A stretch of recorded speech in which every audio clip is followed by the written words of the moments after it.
Hello, welcome to the channel Why Stories. Enjoy watching. I don't even know how this could happen. An educated-looking man in professorial glasses, dressed in casual home sportswear and slippers, stood in the doorway of the apartment, but we didn't call an ambulance, believe me. Behind the man, a weak, barely audible moan could be heard. Who was moaning in there?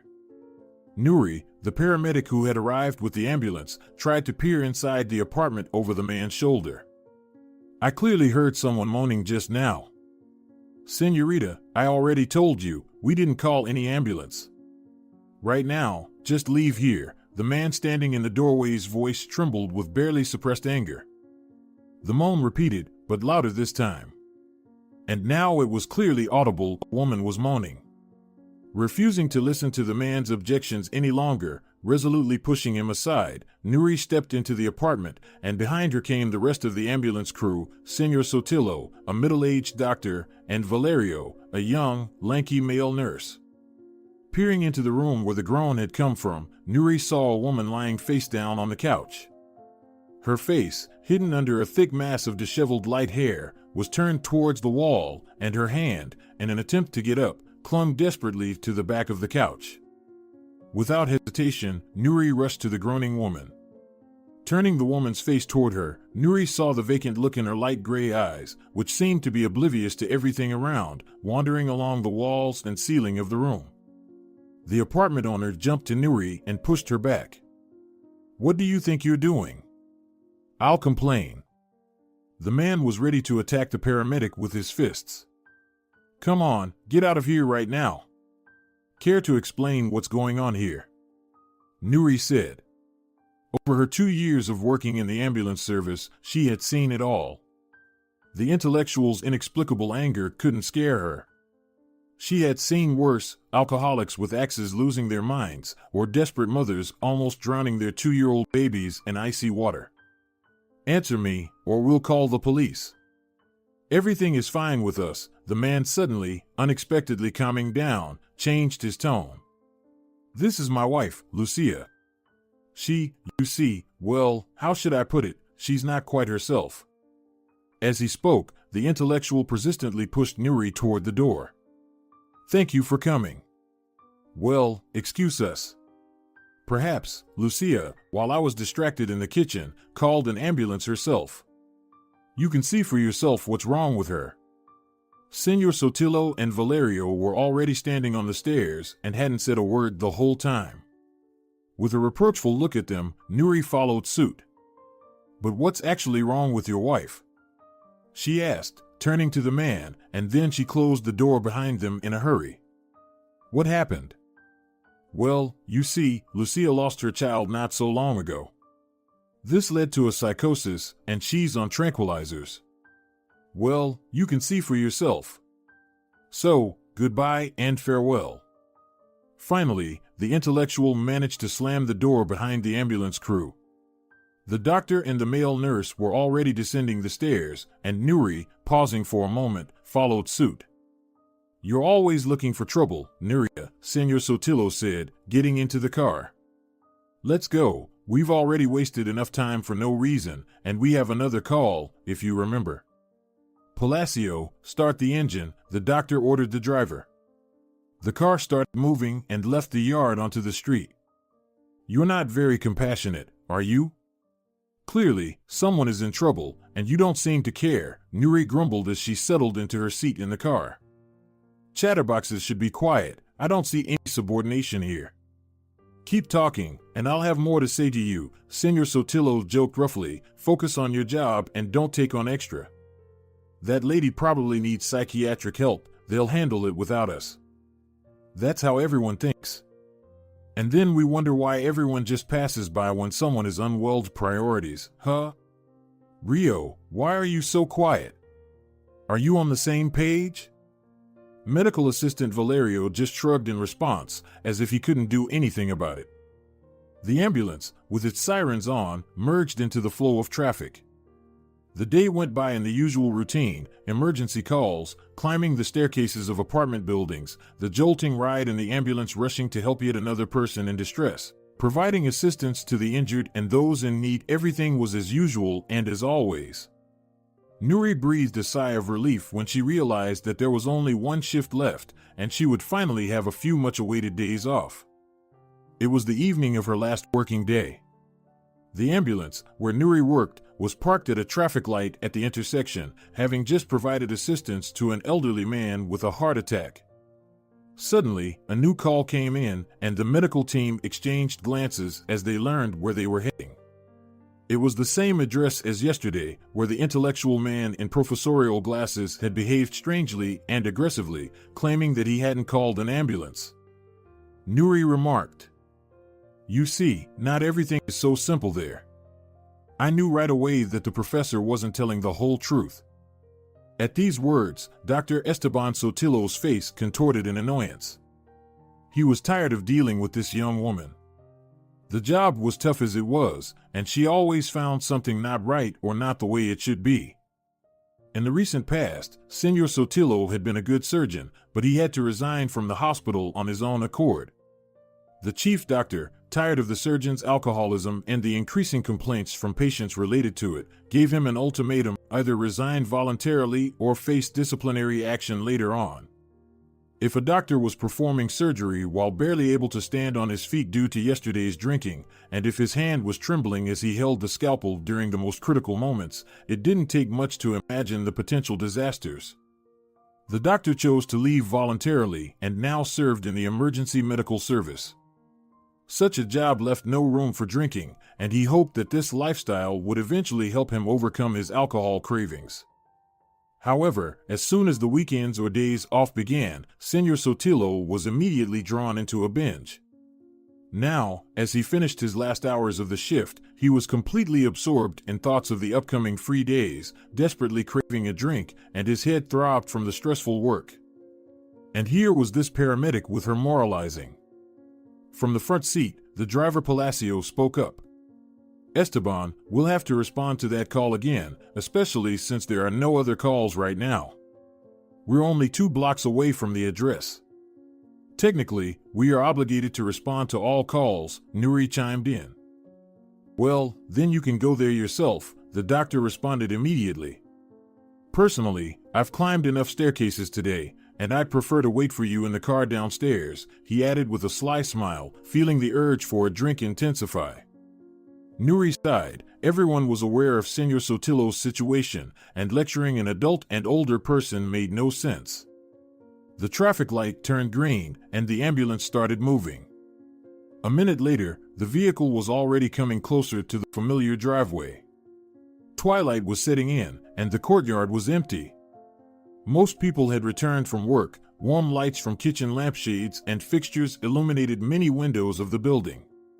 Nearby, there was the sound of casual rustling as a janitor, wielding his broom, tidied up the courtyard. A scruffy, unkempt dog wandered around freely, without a leash, alternately exploring the courtyard and circling the janitor. The ambulance stopped by the entrance. Nuri got out of the car and headed towards the door. "Don't take too long in there," the doctor called after her. "I'm sure they won't let you even past the doorstep." "Don't close the door, we'll wait in the car and get some fresh air," the doctor added, leaning back in his seat and closing his eyes. As Nuri reached the floor, she rang the doorbell for about 2 minutes, but no one answered the door. Inside, there was complete silence. She sighed, went back downstairs, and exited the building. "Oh, look who's here, our Mother Teresa," Senor Sotillo sarcastically remarked, half opening his eyes. "Well, I told you there's no point going there, but you never listen." Nuri stepped back inside and sat down in her seat, lost in thought. She didn't like yesterday's situation at all. It reminded her too much of her childhood. Her childhood, where at least once a week she witnessed the same scene. Her father, seemingly calm and positive, hardly drinking or smoking, regularly tormented her mother, without shying away from physical abuse. None of the neighbors suspected what was happening in their family. Her mother, embarrassed in front of people, never raised her voice or cried out loud when her husband, in his words, initiated the educational process. Nuri couldn't understand why her mother needed to be educated in the first place. When she asked her father about it once, she received an even more cryptic response. "Your mother is a very, very bad woman," her father whispered ominously. He leaned over his daughter and looked at her from above with cold, strange eyes. Nuri felt at that moment that it wasn't her father at all. "But you, my little girl, you're not like her, are you?" Her father's voice became even more menacing. Nuri was very scared and ran away, hiding in the corner behind the refrigerator in the kitchen. She grew up, trying not to get involved in her parents' relationship anymore. But one day, her mother died suddenly under strange circumstances. She was found hanging in the corridor. There was no one at home. Her father discovered his deceased wife when he came home from work. However, the investigation into her death revealed some inconsistencies in her husband's story. After some time, evidence emerged suggesting that he was the one who had committed the crime. Nevertheless, her father was not convicted. A psychiatric examination concluded that he was mentally ill. At the moment, he was living in a psychiatric hospital, and Nuri blamed herself for turning a blind eye to what was happening at home. "If only I had been braver, my mother would still be alive," she thought, realizing that nothing could be undone. The behavior of the intellectual man in glasses vividly reminded her of her own childhood, the same appearance, positive facade, sudden bursts of rage, and mood swings. Nuri knew what this could signify. "Well, are we finally going, our champion of justice?" the doctor said, reaching for the door to close it. "Palacio, why are we waiting? Who are we waiting for?" "Palacio, wait, something's not right here," Nuri said to the driver who was about to start the engine. "Maybe we should report yesterday's incident to the police?" "Nuria, enough already." "What will you tell them?" Senor Sotillo pulled the door. Suddenly, there was a loud bark nearby. The dog that had been wandering in the courtyard next to the janitors suddenly leaped to the open doors of the ambulance and, in a furry, unkempt bundle, entered the vehicle. The doctor, taken by surprise, fell back onto the seat. Nuri froze in shock, overwhelmed by the loud barking and the sudden intrusion of the dog. "Where did you come from?" Senor Sotillo grabbed the dog by the collar and tried to pull it out. The dog, baring its teeth, growled menacingly in response. "Senor Sotillo, wait," Nuri quickly spoke up. Hidden in the gray, unkempt fur around the dog's neck was a crumpled piece of paper sticking out from under the collar. Nuri pulled it out and unfolded it. "What are these scribbles?" She thought in surprise, trying to examine the message. "What's there?" Medic Rio pushed aside his phone and looked at the paper. "Help, woman trouble, husband bad, woman cry all time," Rio read. "What kind of nonsense is this?" He chuckled. Nuri raised her eyes. The janitor was standing next to the car. "Senor, please take your dog away immediately. It's dirty and unkempt, and this is a medical vehicle, after all," the doctor told the janitor. The janitor silently took the dog by the collar and led it outside while still standing by the car doors. "Did you write this note?" Nuri asked the janitor. He was a swarthy, middle-aged man of Asian descent. Holding a broom under his arm and using his other hand to restrain the dog by the collar, he made several hand gestures near his face. Nuri understood. The janitor was a deaf mute. As part of her work, she had occasionally encountered people who couldn't speak, so she understood sign language. Seeing that the girl had started communicating with him using signs, the janitor became more animated and began responding to Nuri. "Oh, come on," the doctor grumbled impatiently. "Come on, Palacio, let's go," he patted the driver on the shoulder. The car's engine started. Nuri continued communicating with the janitor through sign language. He made a few more gestures and then nodded, stepping aside while holding the broom. The ambulance pulled out onto the street. Nuri asked, "Aren't you even a bit concerned about what I found out? We should go to the police." "What, that bespectacled professor guy with a blue beard, you mean?" Medic Rio grinned. "The vigilant guardian of cleanliness informed you that this intellectual fried up his crazy wife and ate her with mustard, no doubt." "You're underestimating this," Nuri replied and explained what she had learned from the janitor. According to him, the woman's husband was a monster. He never allowed her to go anywhere alone. But a while ago, she slipped and fell on the wet grass after rain, and the janitor saw that her legs were covered in huge bruises underneath her raised skirt. The woman managed to ask the janitor for help when a couple of days ago her husband, during an argument on the street over a parking space in the area, got distracted. While they were arguing loudly, the woman quickly approached the janitor, who was cleaning the yard at that moment, and handed him a note. The janitor could barely read that she was in danger. She had once tried to call the police, but her husband, realizing her plans, threatened to kill her. So, the woman decided to take a different approach. She secretly called for an ambulance and left a note asking the janitor to inform the ambulance crew about her situation if her husband didn't let the medical professionals into the apartment. When the ambulance arrived at the call yesterday, unfortunately, the janitor had stepped away at that moment. After the ambulance had left, the janitor saw the distressed woman at the window waving her hand. When the janitor approached, he noticed a note thrown out of the window by the woman. In the note, she informed that she would call for an ambulance again tomorrow and asked him to try to convey to the medical professionals that she needed help urgently. Moments later, her husband rushed out of the entrance, yelling something, and ran toward the janitor. He must have noticed that his wife had thrown the note out of the window and demanded it back. The janitor had to hastily crumple up and throw the paper into a trash bin, pretending to be mentally challenged in front of the enraged and mentally unstable husband. Suspiciously eyeing the janitor, the husband eventually decided that he was too stupid to understand what his wife had thrown out of the window and returned to the building.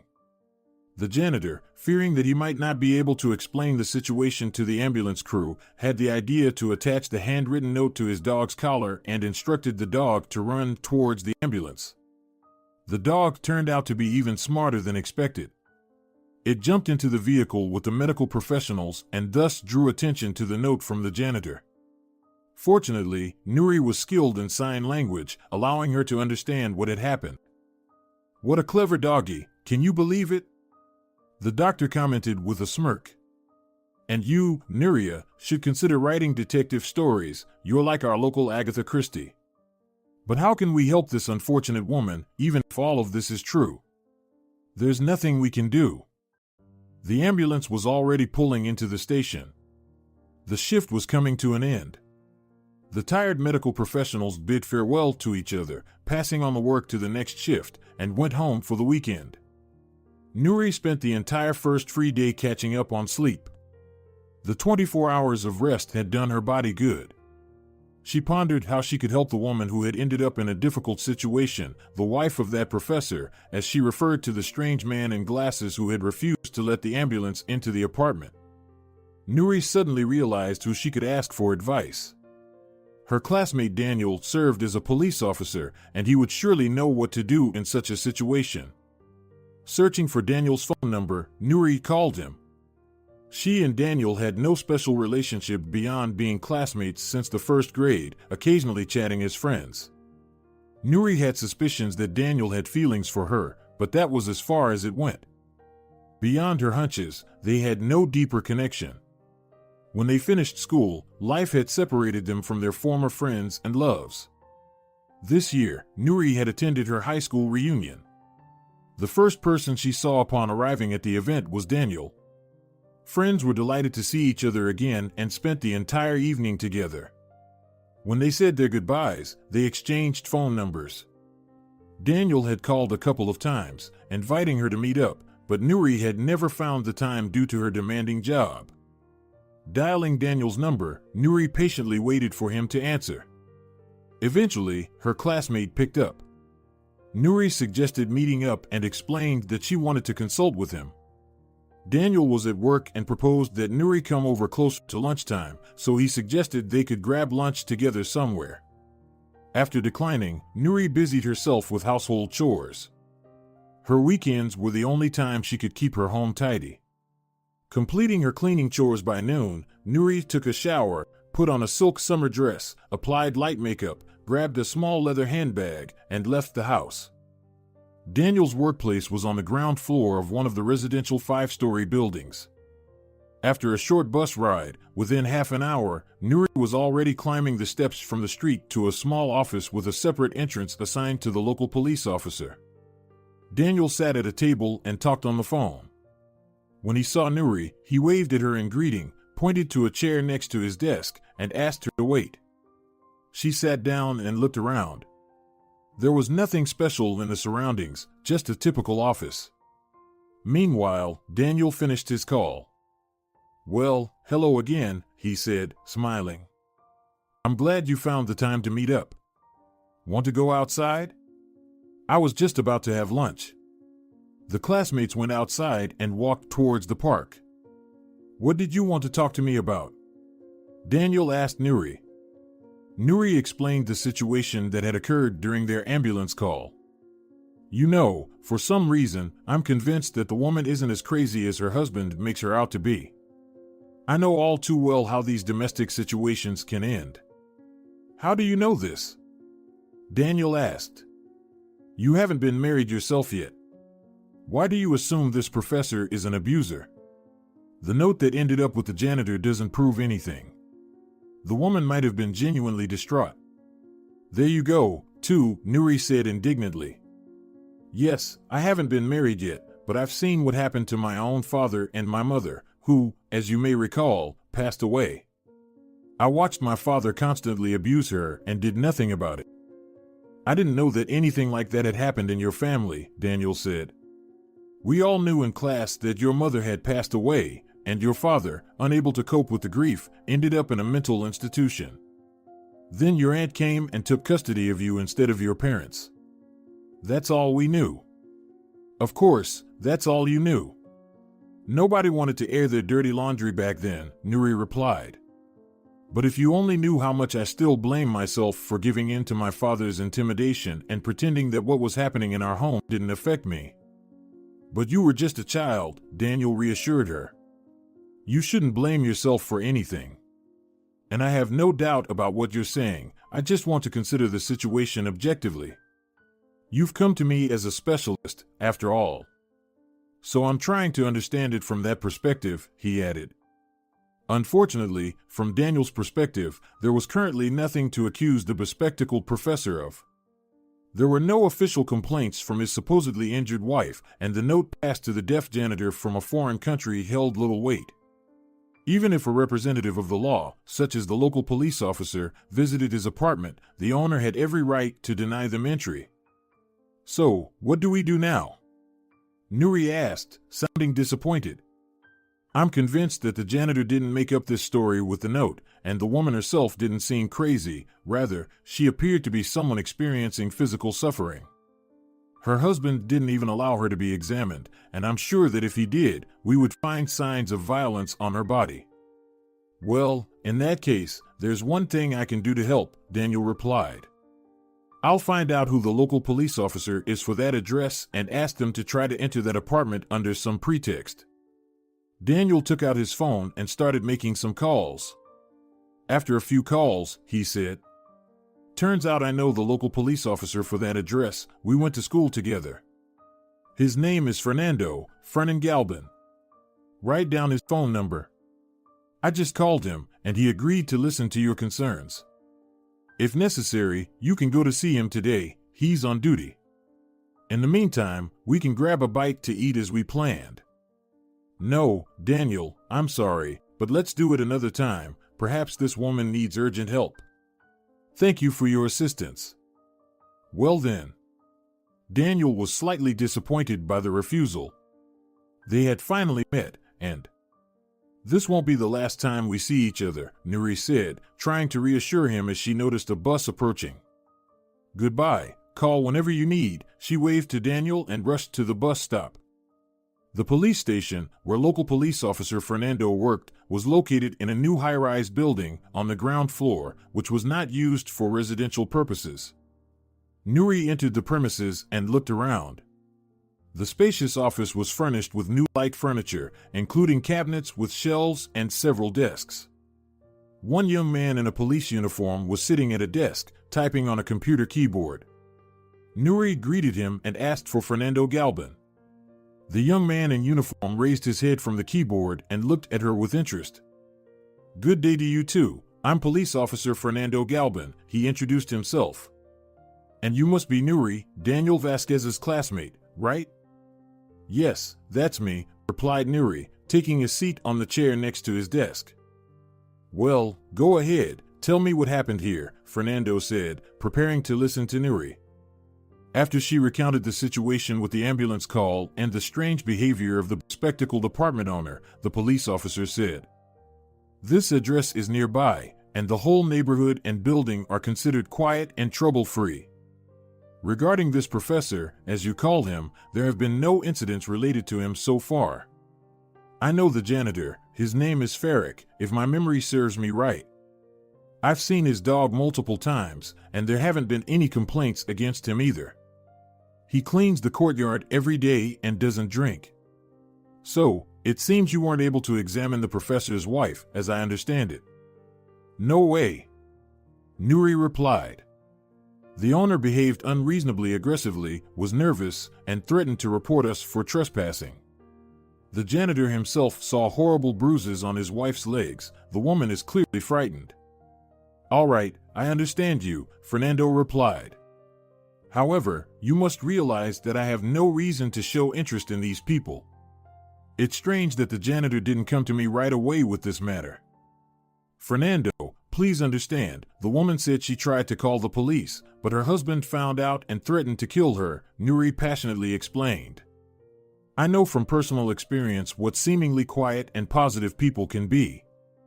My own father drove my mother to suicide with his regular abuse, and yet no neighbors or acquaintances had any idea of what was happening in our family.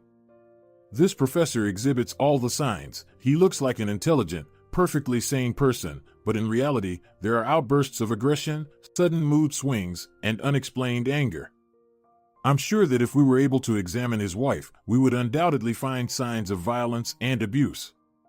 His wife was moaning the whole time while we were trying to figure out what was going on, and her husband claimed that her condition was simply due to taking tranquilizers. But don't forget, I am a medical professional." "All right," sighed the local officer in response.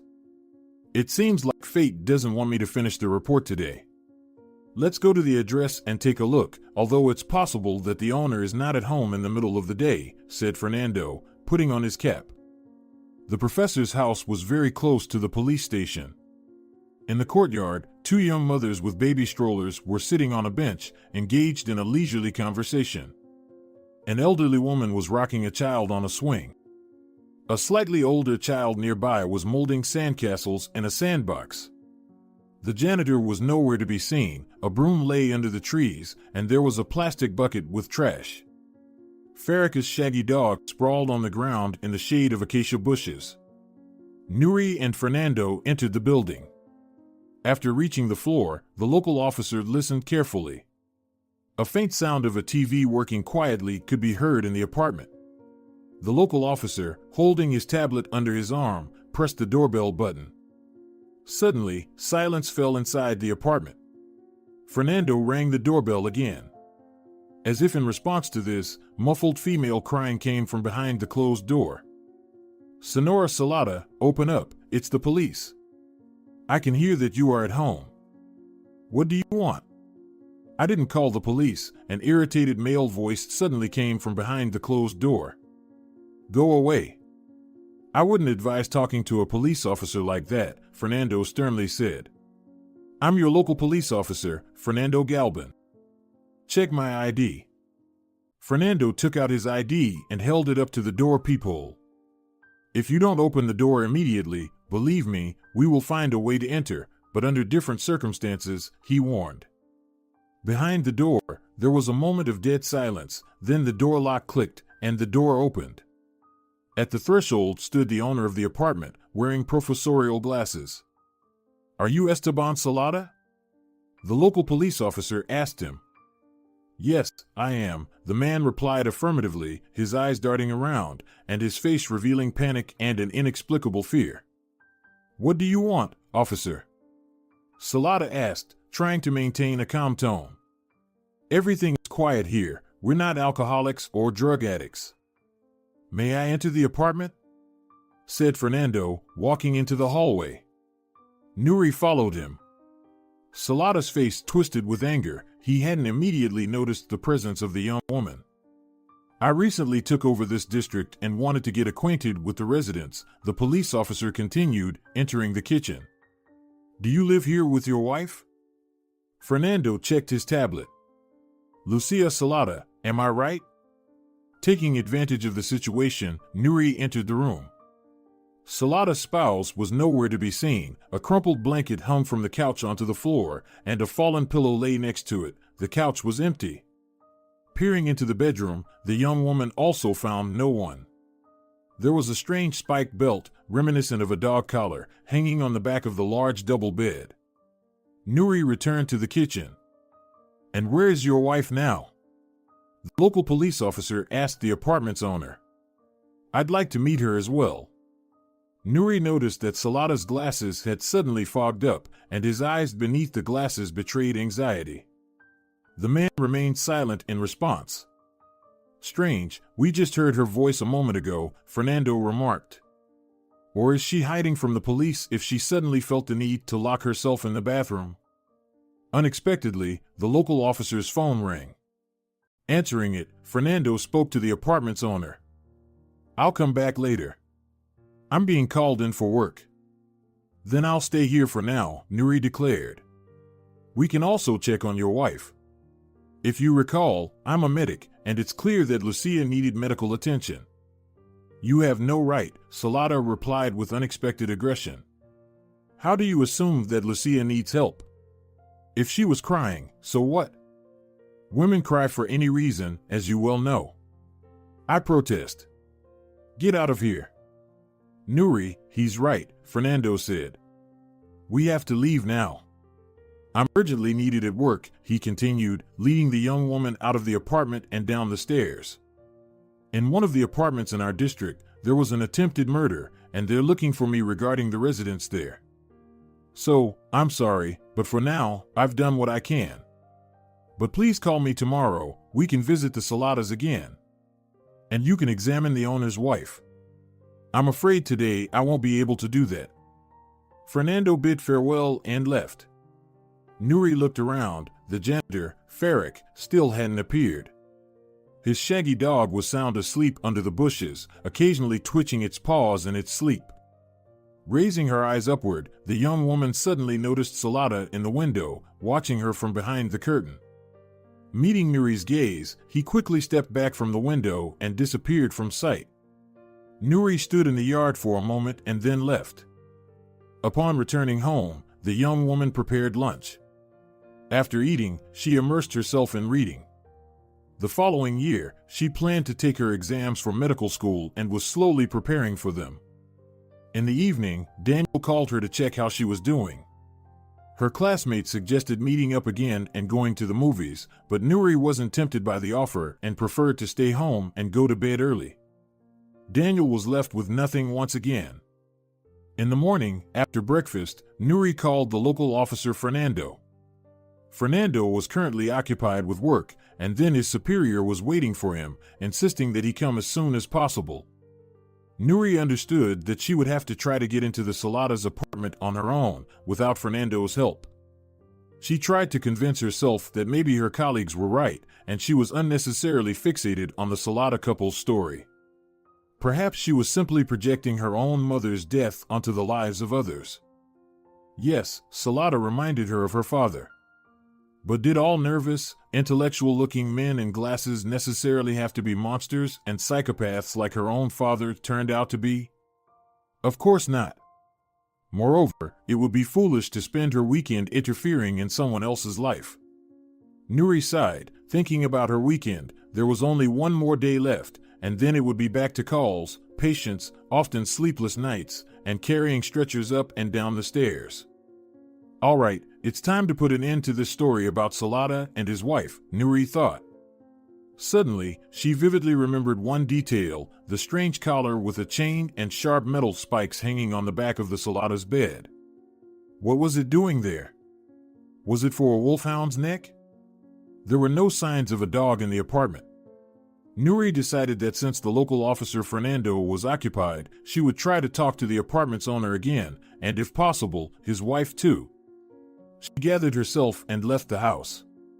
Sitting on the bus, she called Fernando. Learning where Nuri was going, Fernando said with concern, "Nuri, it's better if you don't go there alone. Yesterday, I looked into some old cases and found an interesting fact. This Salado was already involved in a case related to a woman's death. Guess who that woman was? His first wife. She died, drowning in the bathtub. The investigation concluded that she must have accidentally knocked a hair device. How do you call it?" Fernando pondered. "A curling iron, that's it. Her husband wasn't at home at that moment, and when he returned, he discovered her body. It's a classic case. However, there was something strange about it: bruises on the deceased's neck and ankles. Despite these signs indirectly indicating signs of struggle, the investigation didn't find grounds for further inquiry." "Fernando, do you see now why I was worried?" exclaimed Nuri. "Nuri, it seems your suspicions may be justified," the local officer replied. Interestingly, at that time, Salada himself had an alibi. You won't believe it, but he is indeed a professor. He teaches at a university and heads a laboratory. Salada claimed he was at work at the time, so he didn't notice what happened to his nervous wife, so it caused her death. Don't you think, Fernando, that our professor seems to have an unusual run of luck with mentally unstable wives?" Nuri said doubtfully. "Yes, I agree, something does seem off," the local officer observed. "Nuri, if he's guilty of his first wife's death, it's best for you not to go there alone," added Fernando, sounding concerned. "If it turns out he's a murderer and a psychopath, it could be dangerous. Let's do this. I'll be available in about 30 minutes, and we'll go to the Saladas together. When you arrive at the location, wait for me, and don't go into the apartment alone under any circumstances. Can you promise me that?" Nuri promised that she would wait for Fernando on site. In the courtyard of the building, the janitor was sweeping the asphalt pathways, and his dog was nearby, circling around. Nuri approached and communicated with him using sign language. It turned out that Farrick hadn't seen anyone from the Saladas yesterday evening or today. While waiting for Fernando, Nuri sat on a bench near the entrance. The local officer was running late. After some hesitation, she decided to go up to the Saladas' apartment. There was no answer when she rang the doorbell. It felt like the sound came from an empty apartment. Nuri was about to leave when she noticed a crumpled piece of paper lying in the corner by the door. She unfolded it, and it turned out to be a note pleading for help. In hurried, small handwriting, Lucia, Salada's wife, reported that her husband, fearing another visit from the local officer, was taking her to their summer house, where he intended to keep her for an unspecified period. She urgently requested assistance, as her husband, in a fit of rage, could potentially kill her. The address of their summer house and the plot number in the suburban cooperative were provided at the bottom of the note. Nuri rushed outside and approached the janitor. Using sign language, she explained the situation to Farrick and asked him to wait for Fernando and hand the note to him. The janitor agreed with a nod. Nuri called a taxi and gave the driver the address of the Salada summer house. On the way there, she called Fernando. When the local officer learned that Nuri was already on her way alone, he switched to using informal language and expressed concern. "Have you gone mad? I'm almost there. Why didn't you wait for me?" "But we don't know what's happening at the summer house right now," Nuri argued. "What if every minute counts, and Lucia is in imminent danger?" "All right, here's the deal," Fernando said sternly. "When you arrive at the location, do not, under any circumstances, approach the house. Wait for me this time. This is not a request, but an order from a police officer, or else, know that I can put you behind bars for 15 days, he joked before hanging up. Nuri firmly promised to wait for Fernando on site.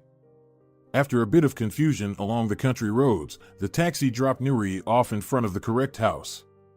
She looked around. Due to a mesh metal fence, there was no sound, and the country house itself didn't appear to be inhabited. There was a lock on the door handle, and the curtains in the windows were tightly closed. The neighboring plots also seemed vacant. In compliance with her promise to Fernando, Nuri stopped by the gate, waiting for his arrival. Suddenly, someone tapped her shoulder softly, and right above her ear, she heard a voice. "Here comes our brave little altruistic bird." Nuri turned around sharply. Behind her, with a sinister smile, stood Salada. "I had no doubt that you'd rush here, our rescuer." In the next moment, Nuri felt a sharp blow, and her consciousness faded. When she woke up, she realized she was in some kind of room with a cement floor, and nearby, she heard a faint groan. Turning her head, she saw Lucia Salada, who was standing in the opposite corner.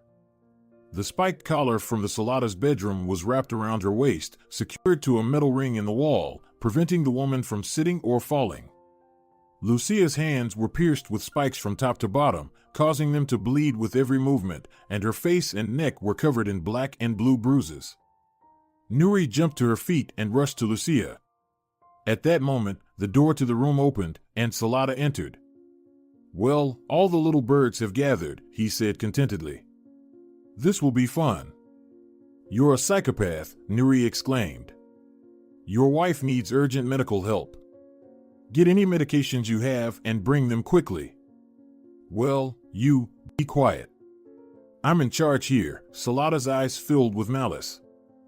"The local officer will be here soon, so it's in your best interest to release both me and Lucia as soon as possible," Nuri said. Salada suddenly burst into laughter. "You're mistaken, little bird," he said mockingly.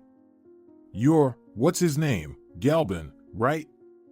He won't come here. I wrote that note myself. I think you figured that out. And the address in it, it's not where you, my little birds, are currently sitting in a cage. So, searching for your officer will take a long time." Suddenly, Salada fell silent, and all traces of his aggression disappeared.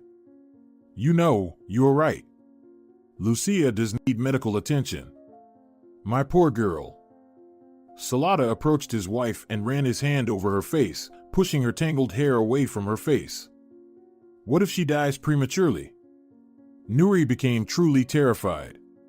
Trying not to show her fear, she stood up and immediately realized that a wide ring, chained to a hook protruding from the wall, was surrounding her ankle. "This is a whole prison here," she thought in horror. Salada left and returned, holding a bottle of antiseptic, cotton, and a bandage. He removed the collar from his wife's waist, and Lucia collapsed onto the floor in helplessness. Dragging the wounded victim closer to Nuri, Salada ordered the paramedic to help his wife. "Your wife needs more serious medication," Nuri remarked, trying to stem the bleeding from the woman's wounds. Lucia moaned. "Shut your mouth." Salada suddenly became furious, then left and locked the door behind him. Meanwhile, Fernando had arrived at the Salada's house, read the note, and realized the urgency of the situation. He decided to call a taxi immediately. After some consideration, he gestured for the janitor to come with him. When the car arrived, Fernando and the janitor got in. Farrak's shaggy dog also jumped in after them. The taxi driver objected to having a dog in the car, but Fernando, thinking the dog might come in handy, stated that the dog was accompanying them for official purposes. The taxi dropped them off at the designated house and drove away. The local officer and Farrak stood by the house. The janitor's dog, sniffing around the grass and bushes near the fence, began to explore the surroundings. Everything was quiet.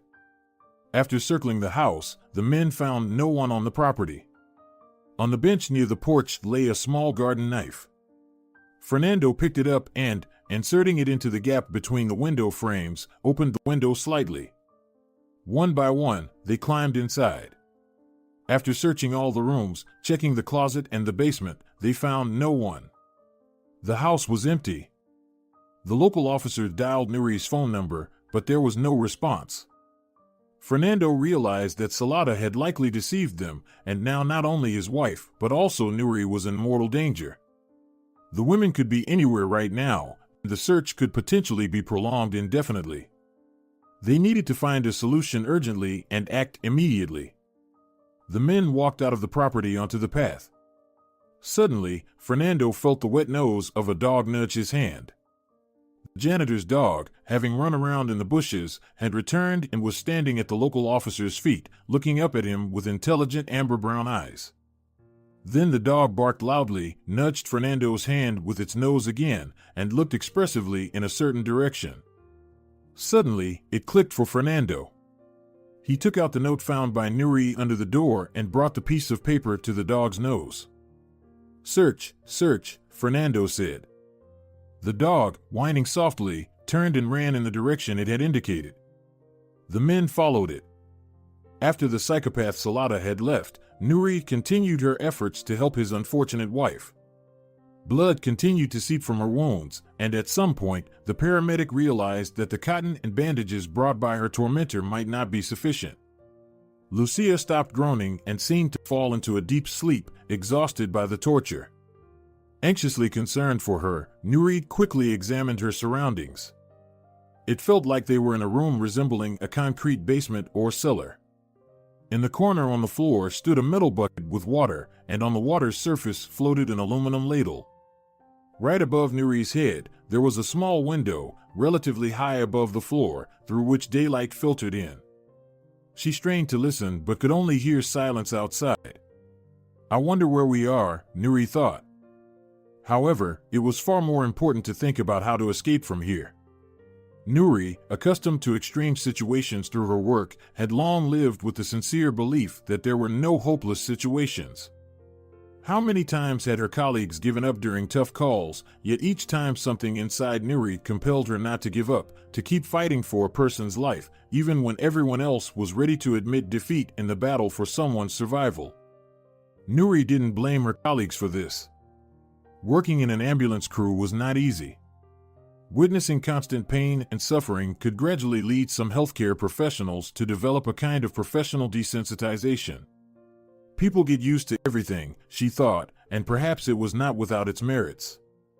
Sometimes, she reflected, in emergency situations, it was necessary to inflict pain in order to provide help, especially when there was no time for lengthy deliberation. Nuri understood all of this, but in her 2 years of work, she had never accepted a philosophical view of life and a person's health. Therefore, every time she heard the Dr. Igor Sergeyevich's favorite expression in cases where they couldn't help a patient, "If they die, it stung her ears. Knowing all of this, Nuri still fought to the end and often emerged victorious.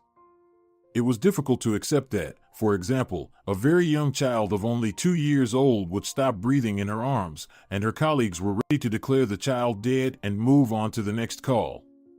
Remarkably, in the skilled hands of paramedic Nuri Baptista, even those who were thought to have no chance of survival sometimes came back to life, even to the amazement of their loved ones. Despite being locked in a room with a psychopath who was completely unhinged and with a wounded woman in her arms, Nuri couldn't help but feel fear initially. However, her habit of quickly regaining her composure kicked in this time as well, and surprisingly, the fear faded away. Lucia was sound asleep on the floor, and the bleeding from her wounds had stopped. Nuri got up and looked up. The window was about a meter above her head. Trying to peer through it, she jumped and grabbed the edge of the narrow windowsill with her hands. She managed to place her elbows on the windowsill and look outside. The chain attached to her ankle tugged. The window was covered with dirty glass, but Nuri could still see that a forest stretched around their makeshift prison. Right in front of the window were the rough trunks and dark green needles of fir trees. Suddenly, the lock on the door clicked. Nuri, instantly lowering her hands, silently jumped down. The chain restricting her movement betrayed her with a jingle. Salada entered the room and stared at the girl. "So, how are we doing here?" he asked in a quite calm voice. It was hard to believe that the same person could behave like a sadistic maniac moments earlier. "Is Lucia asleep?" Salada asked, approaching his wife. After making sure that she was fine, he eyed Nuri with suspicion. "And what were you doing just now?" he inquired in a strangely gentle manner. Nuri remained silent in response, fearing to provoke a sudden outburst of aggression from Salada. All right, Salada said. Sit tight for now, ladies, think about your lives, contemplate. We have an exciting task ahead, but I won't reveal anything just yet. Smiling strangely from under his professorial glasses, the psychopath left the room and locked the door behind him. The sound of the door closing woke Lucia up, and she opened her eyes. Seeing this, Nuri moved closer to her and asked, "How are you feeling now? I'm glad you managed to fall asleep. Does it hurt badly?" "Your hand seemed to have magical healing powers," Lucia weakly smiled in response, "but now I don't even know how it can help us. It looks like my husband has decided not to leave us alive. I don't even want to know what he'll come up with next." Lucia paused and scanned the room with her eyes. Nuri understood that the woman wanted water, and she stood up, reaching for the ladle in the bucket of water. After giving her a drink, Nuri placed the ladle back and asked, "But why do you think your husband will carry out his promise to kill you? Such people may just be fantasizing about it. These fantasies are part of their troubled inner life, so some of them are content with just dreaming that it might happen someday. Besides, your death is not in his best interest. When he loses the source of his sick fantasies, his entire reason for living may disappear, and who will be his victim then? You know, Nuri, living with a monster like my husband can hardly be considered a life at all," Lucia said with a heavy heart. "All this time, I've been thinking that maybe Esteban will decide to end it all for me, which would immediately relieve me of my suffering." "Don't talk like that," Nuri interjected. "It may sound strange now, but there's always a way out. When I came here, I called your local police officer, so he's aware of what's happening. I'm sure they're looking for us already. Unfortunately, Salada outsmarted me, but that doesn't mean we should give up," Nuri added firmly. Lucia just sighed in response. To avoid causing problems for his wife, Salada regularly drugged her with something peculiar, after which Lucia fell into a kind of waking sleep, remembering little of what happened. Sometimes, Esteban would suddenly stop showing signs of mental illness and become someone entirely different. This could last for a week or a month. At those moments, Lucia thought that things might change, but deep down, she knew her husband was mentally ill and needed medical help.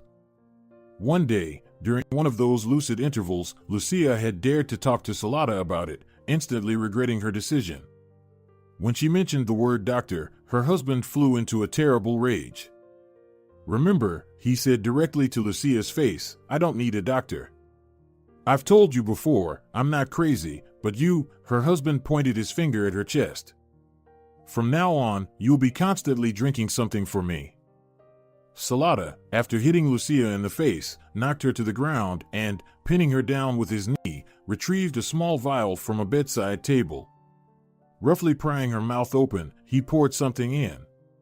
Lucia coughed, but her husband made sure she swallowed everything that had been poured into her throat. "There you go," Salada said triumphantly, ensuring that she had swallowed it all. "Now you'll think less." Lucia never knew what her husband kept drugging her with. Afterward, she would enter a borderline state that made it difficult to move. Her thoughts were muddled, and it was impossible to concentrate on any of them. "How long have you been married to Salada?" Nuri asked. "The first time you mentioned that you recently lost a child. I understood that you don't have any children." "Only half a year," Lucia replied with a bitter smile. "As for children, that's hardly possible at all. He lied about me losing a child, and my pregnancy was also a product of his imagination. When we met, he immediately said he dreamed of a family and children. He was very attentive and caring, took good care of me, and overall gave the impression of a positive and intelligent person," Lucia continued.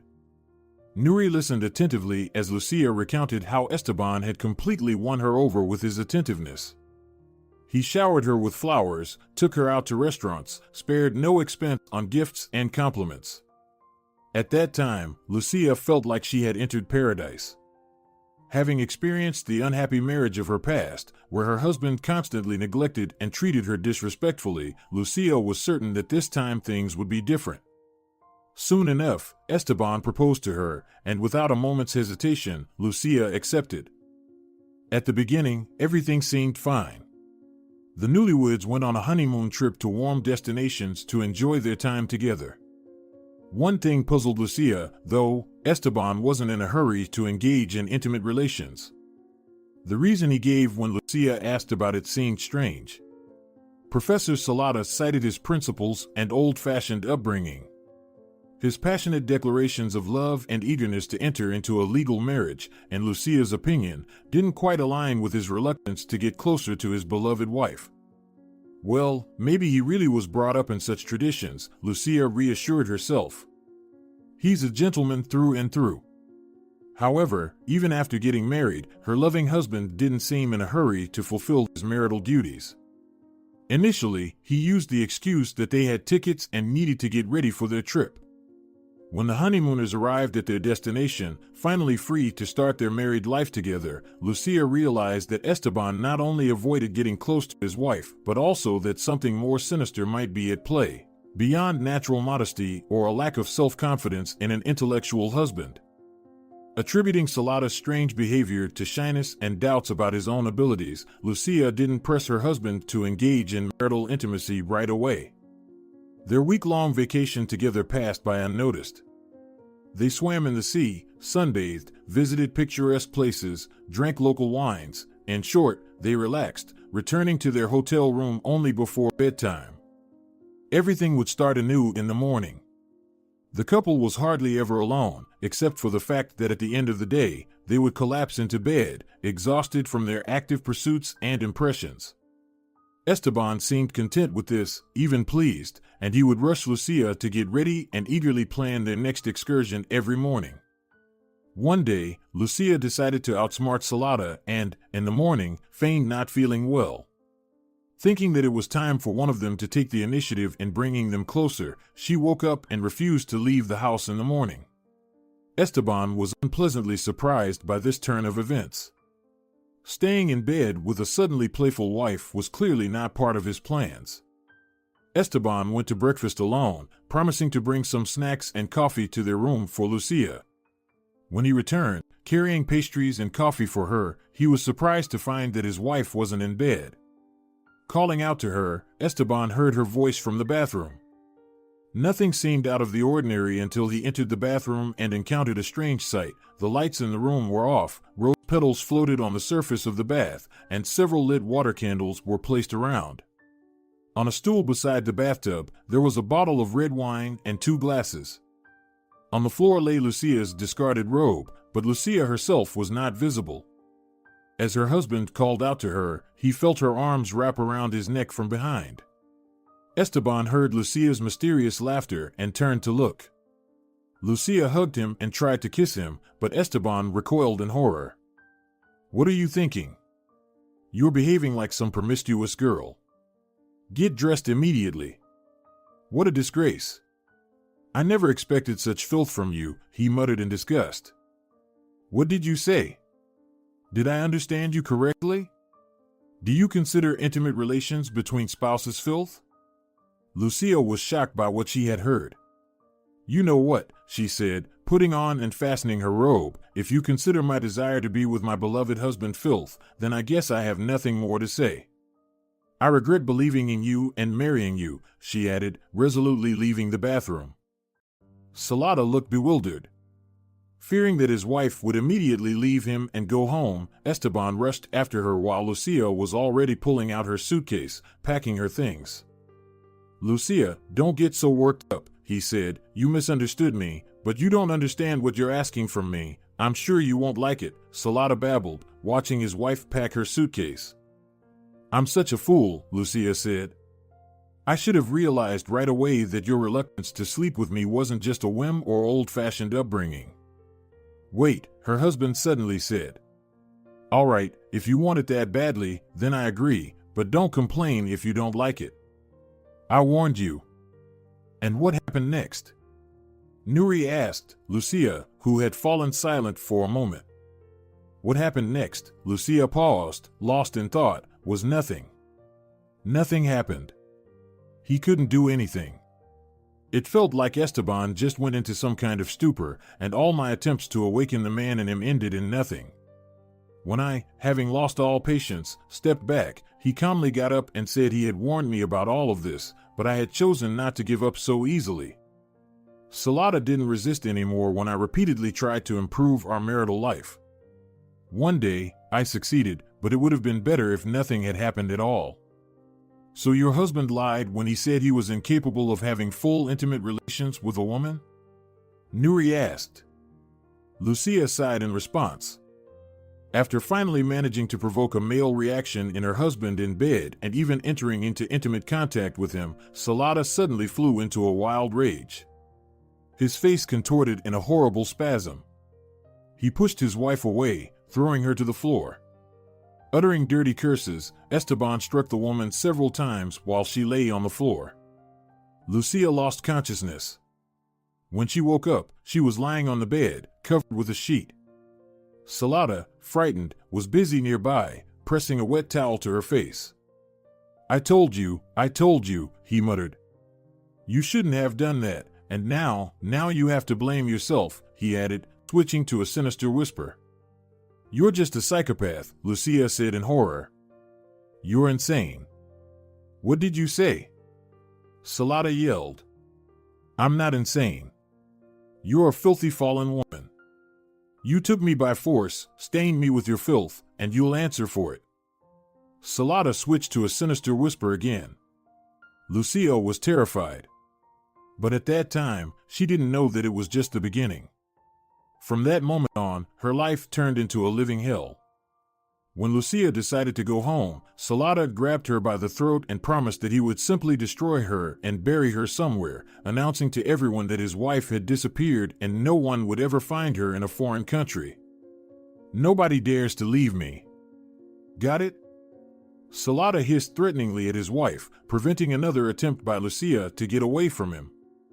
Strangely, Esteban somehow concluded that his wife was pregnant.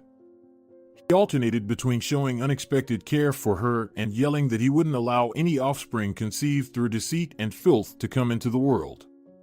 It's unknown what was happening in his disturbed mind, but one day he started claiming that his wife was no longer pregnant and had recently lost a child. Now, this had become his constant delusional fantasy.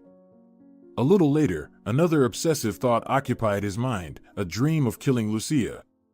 Almost every day, Salata openly expressed this desire to his wife, eagerly anticipating his future sadistic pleasure. That's when Lucia realized one thing: she had to escape. Unlike Nuri, she had no doubt that her husband wasn't just fantasizing about murder, but was planning it. However, Salata seemed to sense that his wife's patience was running out. The unexpected intervention of Nuri and the local police officer in their family life made him hurry up. Lucia, whom her husband regularly drugged with an unknown substance, was sometimes ready to give up, thinking that it might be better to die quickly. Listening to Lucia's story, Nuri thought that maybe her colleagues were wrong in thinking that she couldn't sit still without a reason and had to get involved in everything. After all, this time her intuition didn't let her down. She reminded herself, so it's not over yet, and she never doubted that help would come in time, and they would be saved, while the psychopath Salata would find his rightful place among people like him. Otherwise, why did fate bring me together with the Salatas in the first place if my intervention was pointless?